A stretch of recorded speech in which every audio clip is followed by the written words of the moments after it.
For Viviane Macedo, a trip on the Rio Metro can be a real challenge. She has to deal with steps, broken lifts, and unhelpful fellow travelers. The wheelchair dance champion says just getting around in the next Paralympic host city is a nightmare for the disabled. Here's another broken lift, she says. It's really hard to make people more aware of what's going on. Changing the mindset here happens very slowly. And look, that lift isn't working either, so it looks like I'm going to have to use the escalator. Viviane has to use her own strength to swing herself off the escalator. If you can't manage it, you're left stuck on the platform, she says.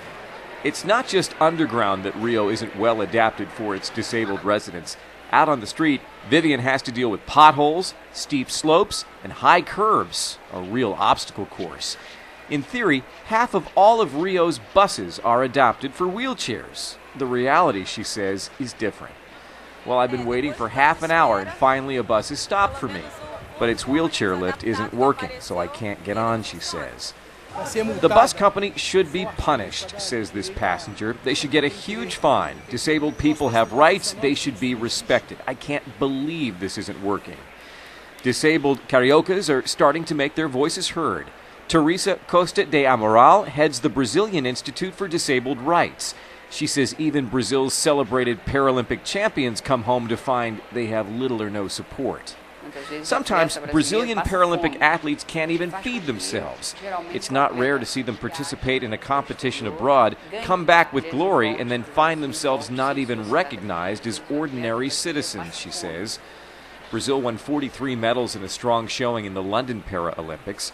But the lack of facilities for disabled people is the Achilles heel of a city that will have to welcome 4,200 Paralympians from 150 countries.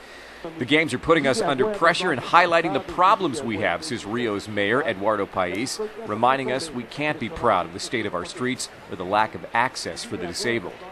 Wheelchair dance is not a Paralympic sport, but for Viviane, if the Rio Games leave a better legacy for Brazil's 30 million wheelchair users, that will be a victory. That's our story. Thanks for watching. More stories online from all over Latin America when you follow me on Twitter @BrianAndrews. This has been a presentation of the NTN 24 News Team in Bogota, Colombia.